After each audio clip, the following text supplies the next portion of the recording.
So it's time to move to the last speaker for this morning's session.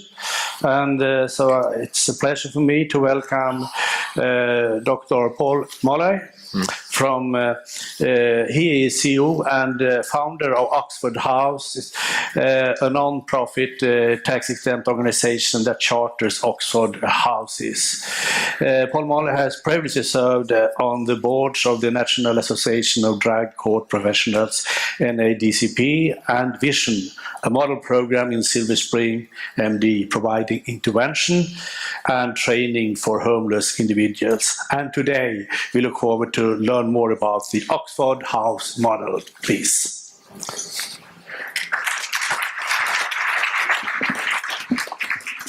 Thank you. My name is Paul Molloy, and I'm an alcoholic. And I say that because I got in the habit of saying that for the last 43 years. It relates to the business of why there is an Oxford House and how Oxford House works.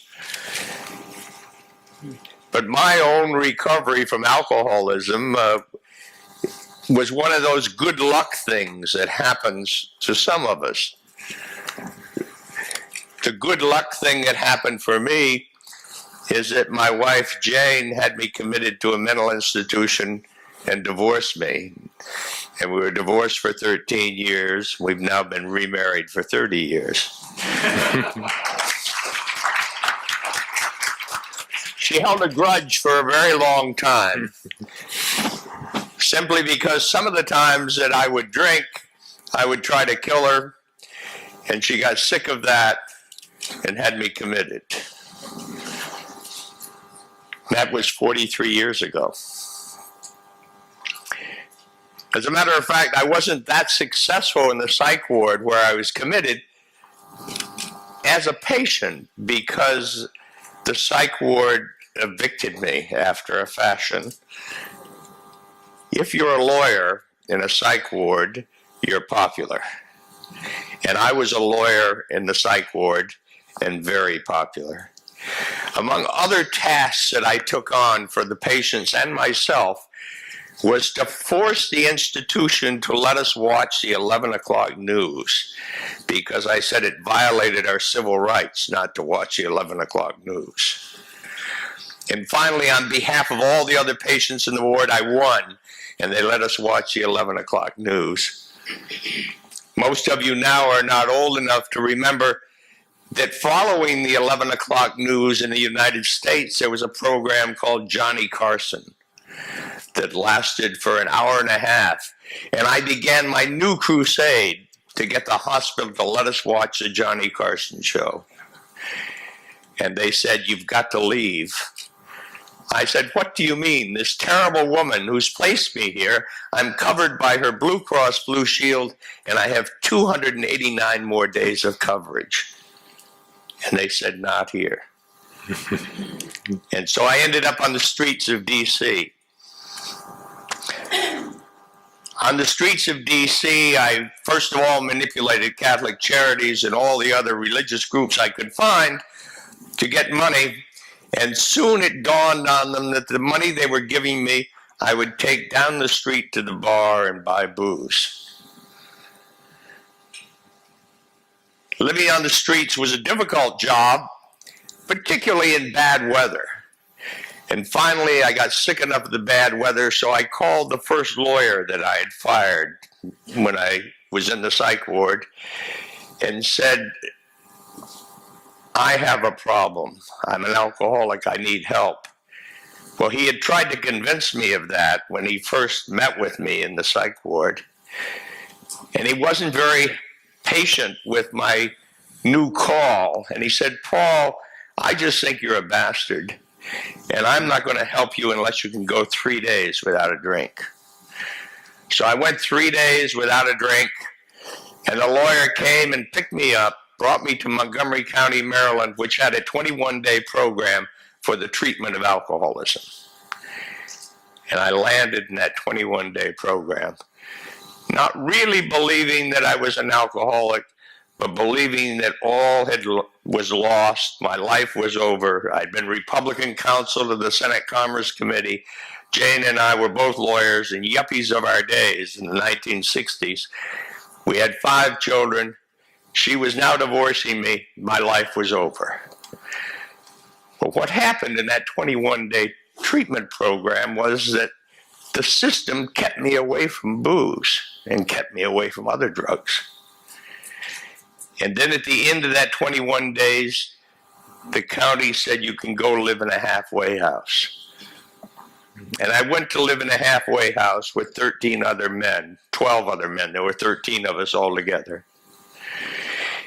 And in that halfway house, there was a house manager, there was a cook, there was a counselor. And looking back on it, in 1975 dollars, it cost Montgomery County, Maryland, $114,000 a year to run that halfway house. And it was one of those periods where counties and government was going through a budget crunch. And so they decided they were going to close the halfway house. And that scared me and the 12 other guys that were living in that halfway house. It scared us because as a county-run halfway house, there was already a 6-month time limit. And the first 3 months that I lived there, 11 guys had to leave because their time was up. 10 of those 11 guys relapsed within 30 days. So Jim Spellman and I and the other folks in the house were trying to figure out how we could manipulate the system so we could stay there longer than the 6 months. When word came, the county was closing it. By then, I had become involved with Alcoholics Anonymous, went to lots of meetings. It was a good excuse to get out of the halfway house. And after an AA meeting, we would go to the local Hot Shops, which was a restaurant chain, and have a cup of coffee. On the day we learned that the halfway house was closing, we went to an AA meeting, went to Hot Shops, and said to all the old timers, the government is now against us. Here we are trying to get well from alcoholism, and they're closing the halfway house. And the old timers in AA listened to us probably 3 minutes and said, get off the pity pot. Why don't you run it yourselves? It had never occurred to us. And when they said that, we explained how could we afford to pay Frank, the house manager, Hank, the cook, Charles, the counselor who lived there. And they said, you're all grown up. Manage your own lives. You don't need Frank. You don't need Hank. Cook your own food. If you need the counselor, get on the bus and go 20 miles up county to meet with the counselor. So we went home that night all excited. We called the county, and the county said, well, we don't own that building. We just rent it. I'm sure the landlord would rent it to you guys too, but it's $750 a month. So we went back to the Hot Shops the next night, said to our AA friends, it was a great idea, but yet to rent that place, the county doesn't own it. They're not going to give it to us. It's $750 a month. That was a lot of money in 1975.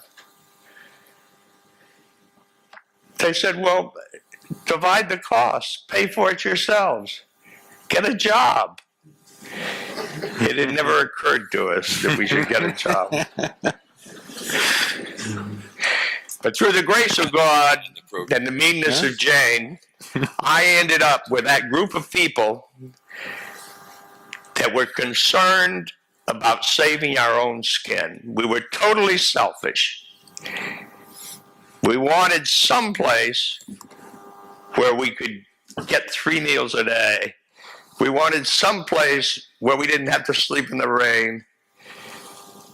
We wanted somebody to talk to about how mean our families had been to us in throwing us out and divorcing us.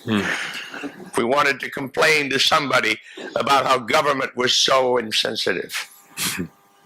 And so it was that the 13 of us rented the property that had been the halfway house. And that worked. All the folks in AA said it's not going to work. It soon will be a drunk house. And then Sam Bailey, one of the guys in the house, relapsed, and the rest of us threw him out. We all got together and we said, Sam, you can't drink here, out. And one of the nice things about AA is there's lots of gossip. And so throughout the AA community, they said, hey, they threw Sam Bailey out the other night. They're serious. And that's the way it's been ever since. When finally nobody was relapsing, which was just after a month and a half, we felt guilty because we didn't have room for other people who wanted to get in. And so we rented a second house. And then we rented a third house and a fourth house. And pretty soon we had 13 houses in the Washington, D.C. area, all full of recovering drunks and druggies. And it was working. And the first rule we did away with was no 6-month rule. We said you could live in an Oxford house as long as you wanted.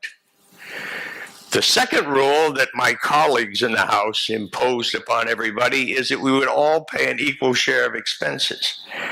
By then, I had landed a pretty good job, and I said, oh, I'll pay 3/4 of the expenses. And they said, oh, no, you won't. If this is going to be a democracy, we all have to pay the same. And so it is today that there are 2,356 Oxford houses all around the United States. There are also houses in Australia, Canada, and Ghana. The concept is one that works because the focus is on recovery. One of the things we did in the very beginning is we said we will never own property. And today, Oxford House owns not a single house. We also said we won't accumulate money. We'll try to model ourselves after AA, which was such a sensible idea. You know, in AA, there's even a rule that you can't contribute more than $1,000, even when you die. That's true with Oxford House, too. We've accumulated no money. But what we have done is we have developed a system of operation where we share our idea and our concept with others, where we go out and teach other recovering alcoholics and drug addicts, here's how it works. First, we've learned you have to have at least 6 people. Groups smaller than that, they fight with each other. 6 people, things seem to work out. The average number of people who live in an Oxford House is 8.2 people. Right now, as we're speaking, there are 18,922 people living in Oxford houses in the United States. We know that, and we know that this morning there are 132 vacancies among all those houses. And the reason we know that is that without any of our help, the world has moved forward with technology. And part of the wonders of technology is that we had a guy in Oxford House that said, I have a machine where we can automatically text cell phones in all those houses once a week and say, how many vacancies do you have? And I don't text. I don't know how that even works. But everybody in Oxford House seems to know how it works. And so he sends out a text, and each house says, I have 1 vacancy or 2 vacancies or 3 vacancies. And in every house, there's a weekly house meeting where everybody gets together and they argue over things like, do you spend $10 for an electric can opener, or do you spend 25 cents for one you have to turn? And those meetings are held, those business meetings, once a week. An hour after that meeting, the folks get an automatic text from the machine and says, have you filled the vacancy? And that's why I know this morning there are 356 vacancies among those whole network of Oxford houses in the United States. Why is it important, this Oxford House concept? It's important for a number of reasons. First of all, as a street drunk or as a drug addict who has failed at life, you really have lost all self-confidence. Then, how do you rebuild it? Well, first, you stop drinking, you stop using drugs. But second, you have to get folks to give you trust and confidence. To get into an Oxford House, each individual has to apply. like getting into the country club or the Cosmos Club, which Bob got me in Washington, D.C., which is a fancy club of intellectual repute.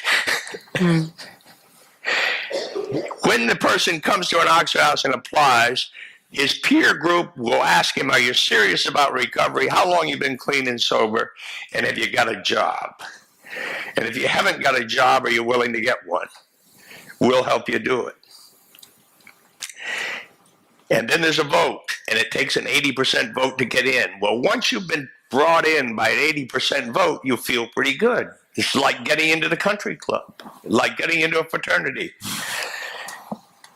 Then you're in the house, and the next thing that people tell you is, you're going to pay an equal share of expense. Today in the United States, that equal share of expense is $112 a week. And that isn't much money. I'm a Republican, and I thought the minimum wage was still 50 cents an hour, but they tell me it's gone up to almost $10 an hour. And so that's about 1 day's work in the United States will pay your equal share of expenses. Every house gets its own bank account, its own checking account. In order to have a checking account, since terrorists hit America on 9/11, you have to get a tax ID number from the federal government. Every entity, Oxford House, Green Street, gets its own tax ID number, sets up its own checking account. And then within the house elects 5 officers: a president, a comptroller, a chore coordinator, a treasurer, and a finance. And those people who are elected to those offices can only serve for 6 months because we didn't trust each other. We didn't want anybody to be the big boss. In particular, my colleagues didn't want me to be the big boss. That system has worked so well. You can go from house to house, state to state, and find individuals who are enthused about being in recovery.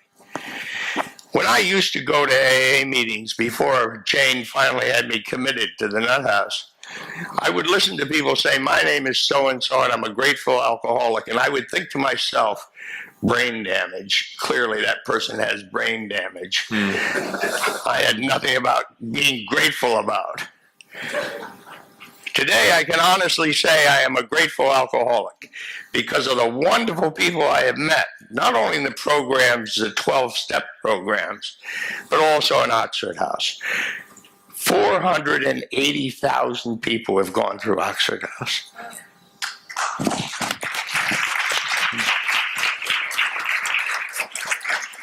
We learned early on that it's also important to be able to prove that your scheme works. There was a PhD, Bill Splain, who worked for Dr. DuPont years ago, and then he retired.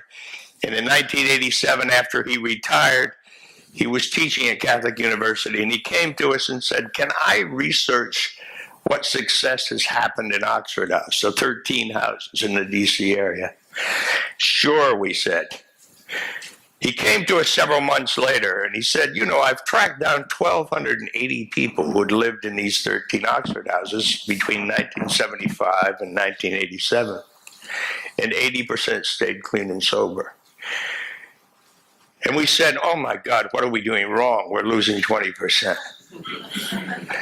And he explained to us that 20% would be considered good outcome for most anybody. We weren't doing anything wrong. Word of that began to spread.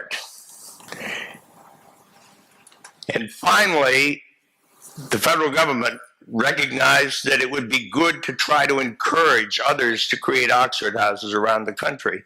And they said, look, each state can loan $4,000 to groups of 6 people or more who want to rent a house and do the Oxford House thing.